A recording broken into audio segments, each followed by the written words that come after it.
जो चैप्टर है how when and where, इसमें हिस्ट्री में ये बताना है कि कौन सी चीज़ कब हुई, कैसे हुई और कहाँ हुई, ताकि हम चैप्टर को चीज़ों को समझ सकें। चैप्टर्स अगर हिस्ट्री की बात की जाए तो हमें सबसे पहले लगते हैं डेट्स, जो बहुत ज़्यादा मुश्किल लगते हैं हमको कि अरे यार ये याद करना है, वो याद करना है। देन डेट्स यहाँ पर सबसे ज़्यादा इम्पोर्टेंट होते हैं। आप जब भी जाते हैं तो आप अपने दोस्त के बर्थडेज, अपने बर्थडे, फैमिली के एनिवर्सरीज़ वगैरह जो भी चीज़ें, date of birth, mummy papa का बर्थडे, एनिवर्सरी, आप इन सभी तारीखों को याद करते हैं। क्यों करते हैं? ताकि पता रह सके कि हाँ जी, वो चीज़ कब हुई थी, आप उसे हमेशा यादगार बना सके। इसी तरह की हिस्ट्री को, हर एक चीज़ को यादगार बनाए रखने के लिए हिस्टोरियंस हमेशा डेट्स को मेंशन्स करते हैं। और इधर ही हम सिर्फ डेट्स वगैरह और सारी चीज़ों के बारे में पढ़ेंगे कि आखिरकार हम डेट्स देते ही क्यों है, तो इम्पॉर्टेंट क्यों है डेट्स देना। Then earlier time then history was a synonymous with date, तो ज़्यादातर रिलेटेड था डेट्स से। देन किसी भी चीज़ को कैसे हुई, कब हुई, पास्ट की चीज़ों को हम याद करने के लिए, रिमेंबर रखने के लिए, एक डॉक्यूमेंटेशन के लिए हम डेट्स को याद करते हैं। देन अगर देखा जाए तो डेट्स के लिए हम रखते ही कौन थे, तो वजह बात है जो सबसे ज़्यादा पावरफुल था वही अपने कोर्ट के अंदर, अपने दरबार के अंदर लोगों को रखता था इस चीज़ के लिए कि वो इस इवेंट्स को, बिग इवेंट्स को एंड डेट्स को हमेशा मेंशन करके रख सके। तो मेंशन के मामले में कौन है? किंग है, जो इस सारी चीज़ों को मेंशन करेगा। किसी चीज़ के बारे में घटना हो रही है तो किसके साथ घटना हो रही है? किंग के साथ। देन किंग ने कब ताज पहना, then year a king was crowned, ताज कब पहना है, उसके बाद फिर उसने शादी कब की, उनके बच्चे कब हुए, बड़ी बड़ी लड़ाइयाँ जिसमें आपने सुना होगा कि पानीपत हो गया, आपका हल्दी घाटी का युद्ध हो गया, प्लासी का हो गया। आप इतने सारे बैटल्स पढ़ते हो, वॉर्स पढ़ते हो। देन उसके डेट हमें कहाँ से मिलते हैं? क्योंकि वहाँ के राजाओं ने, जिन्होंने भी लड़ा है, तो वो अपने कोर्ट में इस सब चीज़ों को मेंशन करवाते थे। इसके अलावा किंग कब मर जाता है, the year he died and next ruler is succeeded, then अगला राजा कौन बनेगा। तो हम खेलते हैं ना, पर्ची खेलते हैं और हम बोलते हैं भैया भैया कौन सा है भैया, अगला राजा कौन बनेगा। तो क्वेश्चन, अगला राजा कौन बनेगा, ये सारी चीज़ तारीखों को हम याद रखते हैं। जैसे कि हम रेगुलर बेस पे अपनी तारीखों को याद रखते हैं, वैसे उस टाइम पर हम राजा तो है नहीं, लेकिन उस टाइम पर राजा अपनी तारीखों को बहुत ही बड़ी तरीक़ों से मेंशन करवाता था, खुदवाता था, किताबें लिखवाता था, रिटर्न में, पिलर्स में, ये सारी चीज़ों को मेंशन किया करता था। अब आगे लग जाते हैं। Then which date, the date we selected become vital because we focus on a particular set of events as important. Dates कौन सी, क्योंकि हम जिसमें ज़्यादातर इवेंट्स हमें एक के बाद एक मिल रहे हैं, हम उन्हीं को ही इम्पॉर्टेंट मानते हैं। हम मतलब एक हिस्टोरियन के परस्पेक्टिव से मैं यहाँ बात कर रहा हूँ। If the focus of the study changes, a new set of dates will appear significant. अब नया जो हो जाता है, स्टडी बदल जाती है, देन डेट्स भी बदल जाते हैं। अब यहाँ पर डेट्स के मामले अगर बात की जाए तो स्टार्टिंग में कहा जाता था कि इंडियन हिस्ट्रीज़ को अच्छे से, इंडियन लोग जो है हिस्ट्री को अच्छे से नहीं मेंशन कर पाते हैं या नहीं सही से रख पाते हैं।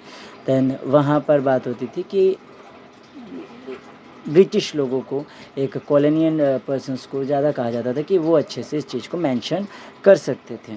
तो स्टार्टिंग में अगर बात की जाए तो इन 1917 जेम्स मिल, जहाँ पर बगल में आप देख रहे हो, अ Scottish economics and political philosopher, in his book a history of birth British India, ये किताब लिखी गई थी जिसके अंदर इंडियन हिस्ट्री को उन्होंने 3 भागों में बाँटा था। Then Hindu, Muslim and British, क्योंकि सबसे पहले जो रूलर थे इंडिया में वो हिंदू थे।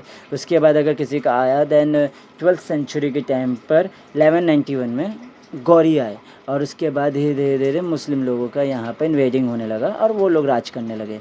इससे सेकंड आ जाते हैं मुस्लिम, उसके बाद आ जाते हैं ब्रिटिश, क्योंकि फिर कॉलोनियल लोग यहाँ पर आने लगे। तो उन्होंने इसी पर्सपेक्टिव से, उनके रिलीजन के पर्सपेक्टिव से उन्होंने 3 तरीके से इस पीरियड को बाँट दिया, जो एक तरीके से अच्छा नहीं था। According to Mill, all Asian societies were at lower level of civilisation than Europe.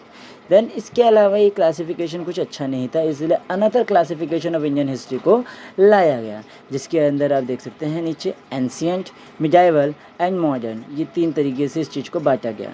तो मिडाइवल से पहले जितना है वो ये है कि जितना भी स्टोन एज आ जाता है, मौर्य आ जाता है, गुप्ता आ जाता है, कुषाण आ जाएंगे, जितने भी आएंगे वो एंशिएंट हिस्ट्री में काउंट किए जाएंगे। वही 12th सेंचुरीज़ के बाद देखा जाता है तो सारे के सारे मिडीवल में आएंगे, जिसमें ज़्यादातर आपको इस्लामिक को ही देखने को मिलता है। सारे इस्लामिक या मॉडर्न ही रूलर्स यहाँ पर राज करते थे। सबसे पहले मोहम्मद गौरी, उसके बाद फिर उन्होंने कुतुबुद्दीन ऐबक को दे दिया, फिर इल्तुतमिश, सल्तनत, मुग़ल, देन वो सारी चीज़ें आपने पढ़ रखी है, वो ही मिडीवल में ही ज़्यादातर बोला जाता है। उसके बाद ही अगला आ जाता है जब इनका वक्त ख़त्म होता है और कॉलोनियल लोगों की स्टार्टिंग हो जाती है।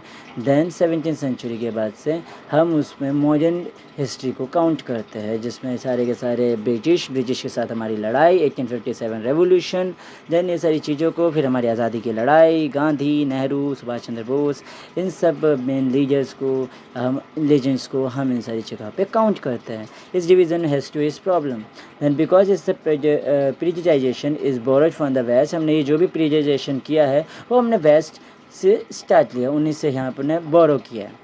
देन यहाँ पर growth of all forces of modernity, then science, reason, democracy, liberty and equality के बारे में यहाँ पर बात करते हैं। साइंस, विज्ञान, ठीक है, डेमोक्रेसी, ये सारी चीज़ें हमारे यहाँ से लिया जा रहा है। And medieval was a term use in the describe society were this features of modern society did not exist. जहाँ मॉडर्न सोसाइटी एग्जिस्ट नहीं करती वहाँ मिडाइवल का टर्म यहाँ पर यूज़ होता है। Many historians refers British rule period as colonial, तो काफ़ी हिस्टोरियन ब्रिटिश एम्पायर कहा जाता है, लेकिन ब्रिटिश एम्पायर ब्रिटिश रूल को कॉलोनियन के नाम से जानते थे। People did not have equality, freedom और लिबर्टी, जहाँ पर लोगों के पास इक्वालिटी नहीं थी, फ्रीडम थी और लिबर्टी थी। यहाँ इस देश के बारे में बात की जा रही है, यहाँ पर बात इंडिया की जा रही है। नो इकोनॉमिक ग्रोथ, कोई इकोनॉमिक ग्रोथ नहीं, प्रोग्रेस टुक प्लेस, यहाँ पर कुछ है नहीं। जहाँ पर व्हाट इज़ कॉलोनियन की बात की जा रही है तो सारे सीधे सीधा अगर इस लॉजिक को समझे तो कॉलोनियन वो होते हैं जहाँ पर ब्रिटिश लोगों के बारे में बात की जाती है।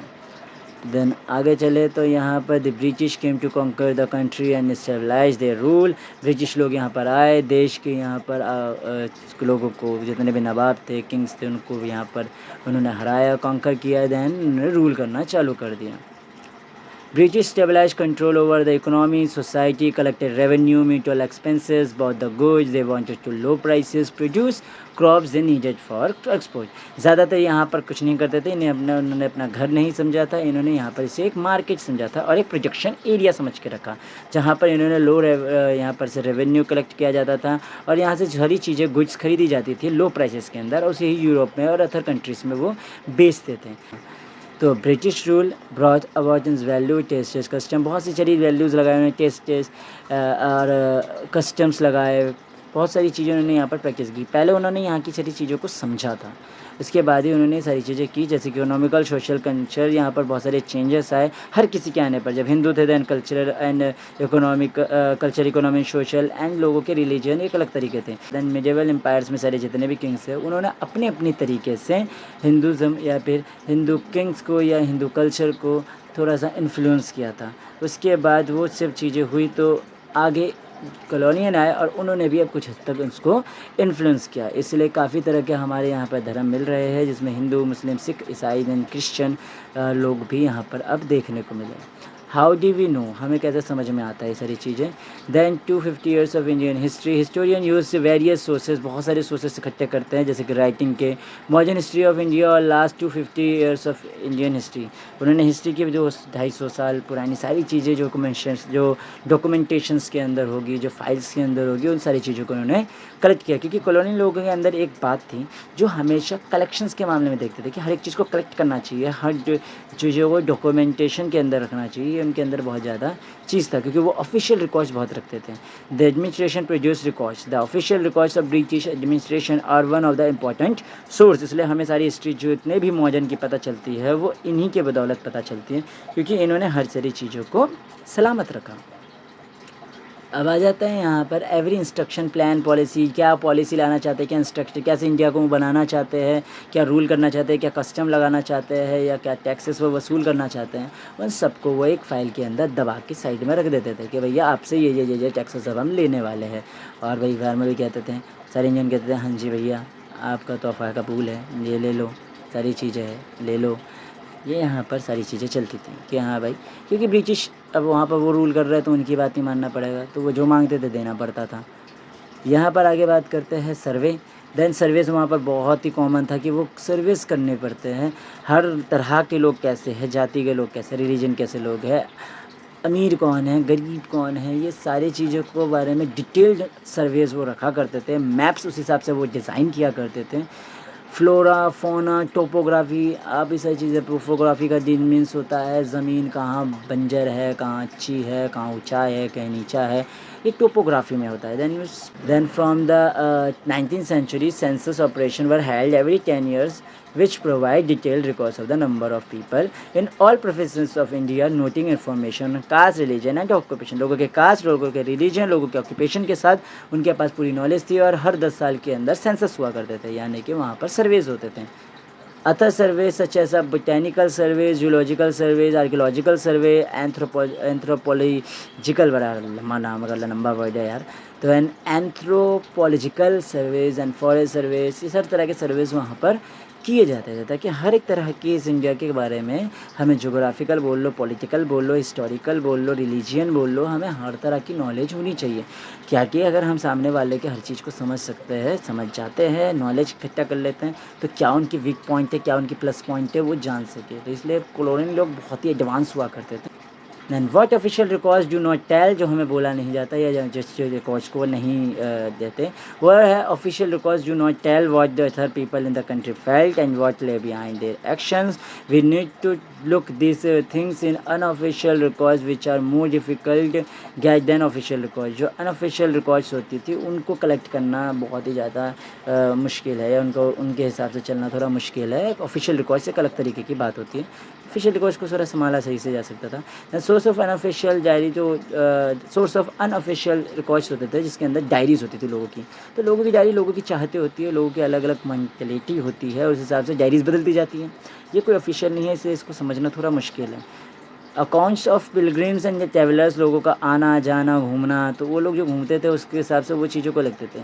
अब जिसको जो पसंद नहीं आई, भई मैं आया, मुझे यहाँ का खाना पसंद नहीं आया भाई, अब हो सकता है कई लोगों को यहाँ का खाना पसंद आया हो, तो यहाँ थोड़ा सा प्रॉब्लम आ जाएगी चीज़ों को लिखने में, हिस्ट्री लिखने में हमें थोड़ी प्रॉब्लम आ जाएगी कि भाई ये खाना अच्छा है या बुरा है। अब आप मोमोज़ की दुकान में जाते हो और जाकर यार बोलोगे कि यार मुझे यार मोमो पसंद नहीं आए यहाँ के, लेकिन वहाँ काफ़ी लोग खा रहे हैं, इसका मतलब तो ये नहीं है ना कि वो मोमोज़ खराब बना रहा है। हो सकता है आपको वो बात अच्छी नहीं लगी, आपको वो मोमोज़ नहीं, आपको बिहेवियर अच्छा नहीं लगा होगा, आपको कुछ बात उसकी मोमोज़ की दुकान की अच्छी नहीं लगी होगी। तो इसलिए किसी एक की अकाउंट से हिस्ट्री लिखना थोड़ा मुश्किल हो जाता है। ऑटोबायोग्राफीज़ ऑफ इम्पॉर्टेंट पर्सनैलिटीज़, अब अगर ऑटोबायोग्राफी की बात करें, ऑटोबायोग्राफीज़ की बात करें, उनकी जीवन पे आधारित चरित्र के बारे में बात करें, तो हर किंग जो होता है अपने हिसाब से लिखवाता है, तो वो राजा के खिलाफ कैसे जाएगा। ठीक है, अब मान लेते हैं हम आपको अपॉइंट करते हैं कि हाँ भाई हमारे बारे में लिखिए। अब अगर आप हमारे बारे में लिखेंगे और फिर आपने मेरे बारे में बोल दिया कि नहीं यार वो राजा जो है ना या मैं जो हूँ अच्छा नहीं हूँ, तो क्या मैं आपको टिकने दूँगा? मैं तो बोलूँगा भाई फांसी में दे दो इसको, फांसी पे को चलवा दो, क्योंकि भाई आपने मेरे बारे में ख़राब लिखा है। सेम थिंग किंग भी ऐसा ही सोचता था कि मेरे बारे में, किसी को सच्चाई सुनना अच्छा नहीं लगता ना, देन सच्चाई किसी को ना मिले, वो नहीं चाहते कि मेरे बारे में अगर कुछ बुरा भी हो तो वो लोगों को पता चले। दैन पॉपुलर बुकलेट्स होती थी जो लोकल बाज़ार में मिलती थी, न्यूज़पेपर हुआ करते थे, हर किसी के विचार हुआ करते थे उसके अंदर, जिसमें वो आर्टिकल्स के रूप में छापा करते थे। लीडर्स और रिफॉर्मर्स के आइडियाज़ होते थे, पोएट्स और नॉवेलिस्ट के ख़यालात होते थे, वहाँ उनकी थिंकिंग, उनकी इमेजिनेशंस होती थी। लेकिन एक लिमिटेशन होती है एक अनऑफिशियल रिकॉर्ड्स की, they were produced by those who were literate, ये लोग वही होते थे जो लोग पढ़े लिखे होते थे।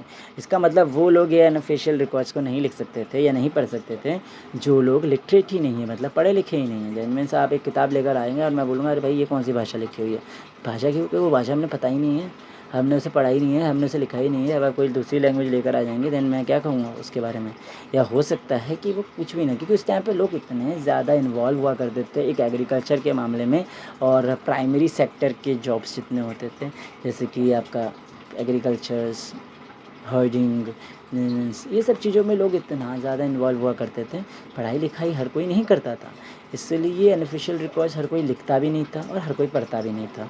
From this we can't understand how history were experienced, असल में हिस्ट्री थी कैसी, इसलिए थोड़ा समझना बहुत मुश्किल हो जाता है हमारे लिए। And lead by the tribals and the peasants, उस टाइम के ट्राइबल लोग, वहाँ के किसान एंड वर्कर, माइनर्स, पुअर्स जो स्ट्रीट पे रहा करते थे, तो वो लोग भी समझ नहीं पाते थे कि असल में उनकी ज़िंदगी कैसी थी या असल में वो क्या थे, क्योंकि इस टाइम पर हमें उनकी कोई भी हिस्ट्री की ट्रेसिंग नहीं मिलते, क्योंकि हर कोई वहाँ लिटरेट नहीं था। ये कुछ लिमिटेशन थी कि अनऑफिशियल रिकॉर्ड्स को हम कितना समझे और कितना नहीं। तो इस तरीके से आपका यहाँ चैप्टर फिनिश होता है। आप इस चैप्टर को देखिएगा, पढ़िए, दोबारा रिवाइज़ कीजिए, मेरी वीडियो बार-बार देखिए ताकि मेरे भी लाइक्स बढ़ने लग जाए, वो चीज़ें है आपका व्यूज़ बढ़ने लग जाए।